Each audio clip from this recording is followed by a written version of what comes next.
আজকে আমি বানাবো কাঁচা আলু চপ। আলু সিদ্ধ করতে হবে না, মাখতে হবে না, কোনো ঝামেলাই নেই।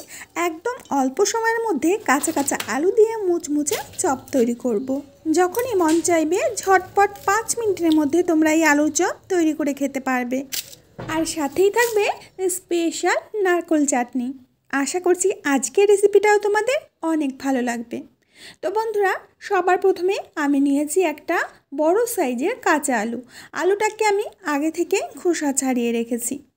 তো চলো, এখন আমি এরকম একটা গ্রেটার নিয়েছি, আর যে পাশ দিয়ে আমরা আলু কাটবো, এই দেখো এই পাশ দিয়ে, মানে আলুর চিপস তৈরি করার জন্য যেরকম আমরা আলু কেটে থাকি, ঠিক সেইভাবে একেবারে পাতলা পাতলা করে আলুগুলো কেটে নিতে হবে।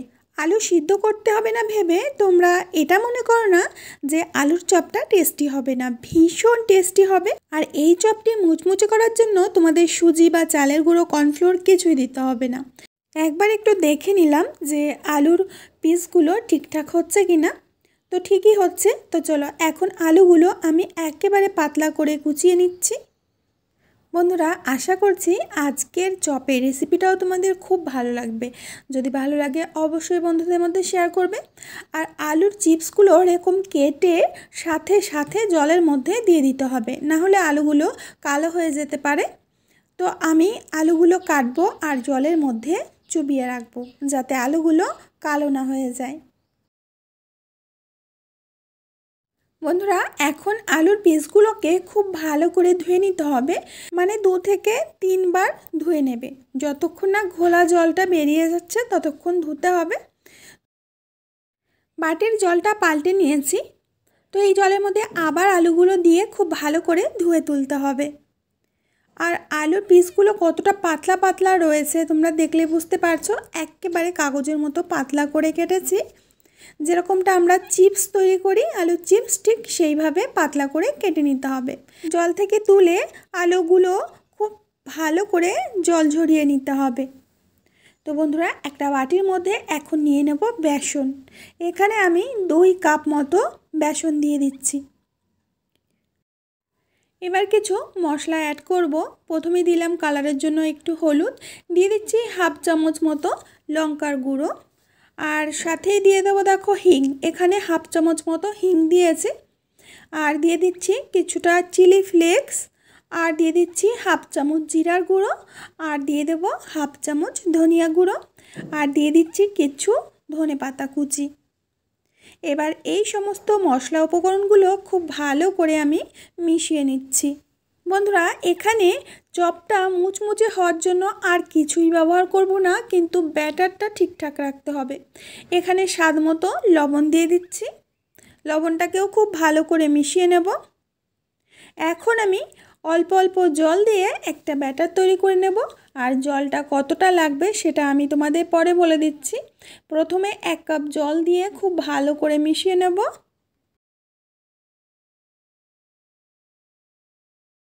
এখানে আমি আরও একটু জল দিয়ে দিচ্ছি। মোট কতটা পরিমাণ জল লাগবে সেটা আমি তোমাদের পরে বলে দেব। তো অল্প অল্প জল দিয়ে ব্যাটারটাকে খুব সুন্দর করে বানিয়ে নিতে হবে। আর ব্যাটারের ঘনত্বটা তুমি যদি ঠিক না রাখতে পারো তাহলে কিন্তু চপগুলো মুচমুচে হবে না, আর পারফেক্টও হবে না, তেলের মধ্যে ছাড়িয়ে যাবে আলু থেকে। তো এগুলো একটু খেয়াল রাখতে হবে। টোটাল 2 কাপ জল লেগেছে, 2 কাপ জল থেকে এইটুকু জল রয়ে গেছে। তো বন্ধুরা, এখন এর মধ্যে দিয়ে দেব গরম তেল। তেলটাকে আমি খুব ভালো করে গরম করে নিয়েছি। আমরা যেহেতু 2 কাপ এখানে বেসন নিয়েছি, আর 2 কাপ বেসনের জন্য এখানে আমি 2 চামচ মতো তেল গরম করে দিয়ে দিয়েছি। তেলটাকে দিয়ে খুব ভালো করে এইভাবে মিশিয়ে নেব। এখন এই ব্যাটারটাকে কিছুক্ষণের জন্য একটু রেস্টে রেখে দেব।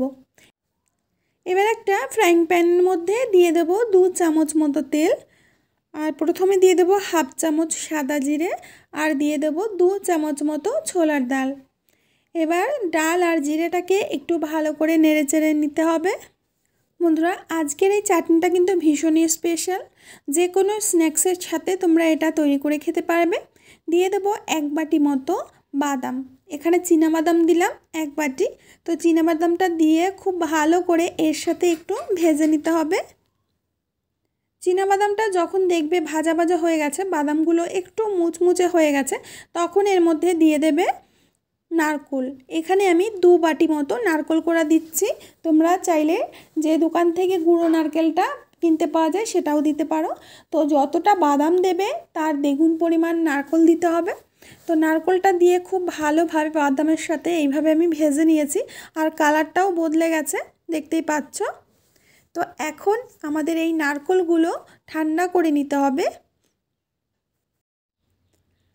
তো বন্ধুরা, ভাজা নারকোল আর বাদাম দেখো আমি ঠান্ডা করে একটা মিক্সিং জারে দিয়েছি, আর দিয়ে দিচ্ছি 2টো কাঁচা লঙ্কা, আর দিয়ে দিচ্ছি কিছু ধনেপাতা কুচি। চাটনিটা হালকা টকের জন্য এখানে আমি অর্ধেকটা লেবুর রস দিয়ে দিই। তোমরা চাইলে এখানে আমচুর পাউডার, চাট মশলা বা তেঁতুলও দিতে পারো।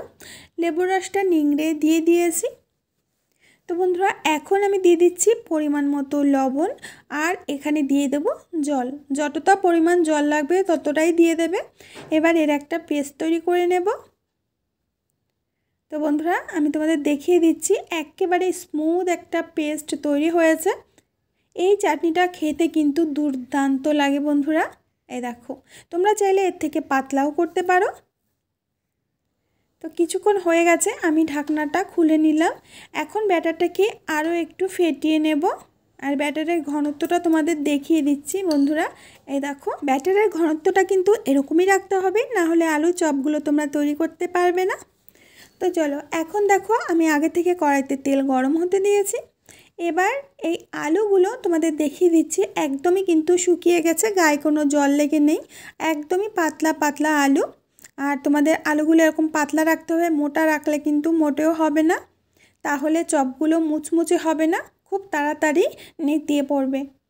তো দেখো বন্ধুরা, ব্যাটারের মধ্যে এইভাবে আমি আলুর পিসগুলো দিয়ে ওলট পালট করে খুব ভালো করে ব্যাটারটাকে মাখিয়ে নিচ্ছি আলুর সাথে।